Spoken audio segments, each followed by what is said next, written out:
बांग्लादेश और इंडिया के दरमियान चल रहे टी20 वर्ल्ड कप के तनाजे को लेकर बांग्लादेश क्रिकेट बोर्ड की तरफ से कुछ न्यू अपडेट्स दी गई हैं। उन अपडेट्स के अंदर क्लियर किया गया है कि इंडिया के खिलाफ उनका तनाजा इतना बड़ा क्यों हो चुका है और पाकिस्तान इनकी क्या मदद कर सकता है इस तनाजे के अंदर। इस चीज को लेकर भी कुछ क्लियर स्टांस दिया गया है, तो मैं आपको डिटेल के साथ बताता हूं। सबसे पहले कुछ लोग ये बात कर रहे हैं इंडिया के अंदर कि ये हिंदू मुस्लिम तनाजा बन चुका है। जो बांग्लादेश के लोग हैं वो हिंदू कम्युनिटी को सपोर्ट नहीं करते, इस वजह से ये तनाजा इतना बड़ा बन रहा है। 18 दिसंबर को बांग्लादेश के अंदर जो हुआ उसकी वजह से बांग्लादेश के अपने अवाम भी शर्मिंदा हैं। पाकिस्तान के लोगों ने भी इस चीज के हक के अंदर आवाज उठाई कि इंडिया के लोगों के साथ ऐसा नहीं होना चाहिए या हिंदू कम्युनिटी के साथ ऐसा नहीं होना चाहिए। लेकिन पाकिस्तान के अंदर, बांग्लादेश के अंदर, इंडिया के अंदर अकलियतों के साथ ये चीज होती ही रहती है और ये रिपीटिटिव चीज है। ये सब लोग कहते हैं कि नहीं होना चाहिए, लेकिन फिर भी ये बार बार होता है और ये शर्मिंदगी की बात है तीनों मुल्कों के लिए। ये अकलियतों के साथ इस तरह का जो सलूक किया जाता है ये बिल्कुल भी ठीक नहीं है।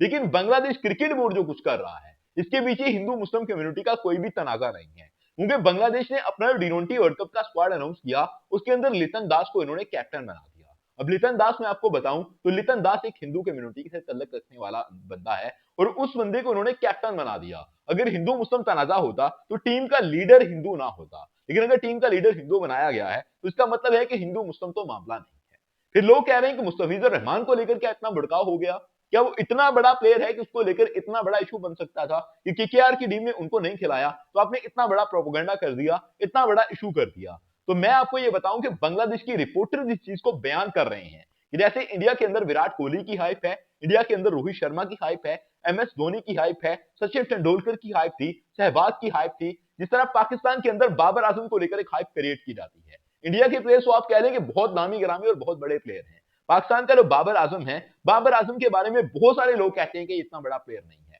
जितना पाकिस्तान के लोग इसको बड़ा बयान करते हैं। जिस तरह की हाइप पाकिस्तान के अंदर बाबर आजम की है, इस तरह की हाइप इंडिया के अंदर कुछ बड़े प्लेयर्स की है। इसी तरह की हाइप मुस्तफिजुर रहमान की है आपके बांग्लादेश के अंदर, और बांग्लादेश के अंदर इतनी हाइप होने की वजह से लोग उसके इशू को इतना बड़ा इशू बना रहे हैं, क्योंकि जब इन्होंने डेब्यू किया था तो इंडिया के खिलाफ मुकाबले के अंदर 5 विकेटें हासिल की थी और लोग इनकी इज्जत करते हैं बांग्लादेश के अंदर। इसी वजह से इनको इतना ज्यादा सर पर चढ़ाया गया है और इंडिया के खिलाफ यह सारा मामला उठा लिया गया। फिर आगे से जब टैकल करने की कोशिश की इंडिया ने इसको, तो फिर मामला और ज्यादा बढ़ता गया और तनाजा अब इतना बड़ा हो चुका है, इतना बड़ा हो चुका है कि अब बांग्लादेश के लोगों ने साफ तौर पर यह कह दिया है कि अगर इंडिया वाले इस चीज का कह देते हैं कि हमने इंडिया के अंदर ही आपके मैचेस खिलवाने हैं, अगर आईसीसी इस चीज के ऊपर डट जाता है कि आपके टी20 वर्ल्ड कप के मैचेस हैं वो इंडिया के अंदर ही होने हैं, हम साफ तौर पर टी20 वर्ल्ड कप का बाइकआउट कर देंगे। और उनको पता है कि ये चीज नहीं होने वाली, आईसीसी को बहुत मुश्किलात का सामना करना पड़ेगा, मैचेस को सेटल करना आसान नहीं है कि श्रीलंका के अंदर आप किस तरह से मैचेस को लेकर जाओगे, क्योंकि आपने एक टीम बांग्लादेश का तो मैच रखा, उसके साथ अगर वेस्ट इंडीज का मैच है तो किस तरह से फिर वो टीम चलकर जाएगी, जाकर श्रीलंका के अंदर अपना मुकाबला खेलेगी, फिर वापस आकर अपना मुकाबला इंडिया के अंदर खेलेगी, पूरे का पूरा स्केड्यूल डिस्टर्ब होने वाला है। लेकिन बांग्लादेश के लोगों का यह कहना है कि आईसीसी जितनी भी मुश्किलात से गुजरे वो फिर भी जाकर इंडिया के अंदर मुकाबले नहीं खेलेंगे,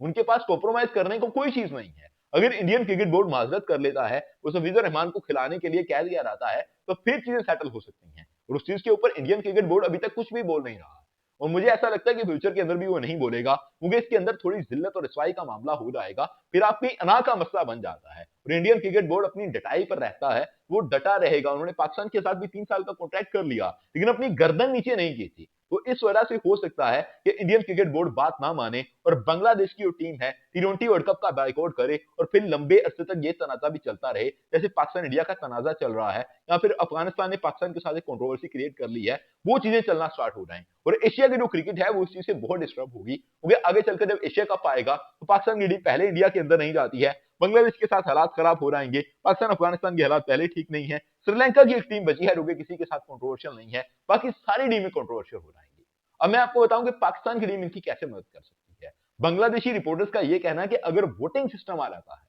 अगर टी20 वर्ल्ड कप के अंदर यह आ जाता है कि वोटिंग सिस्टम आ जाए, तो पहले पाकिस्तान बांग्लादेश के हालात इतने ठीक नहीं थे,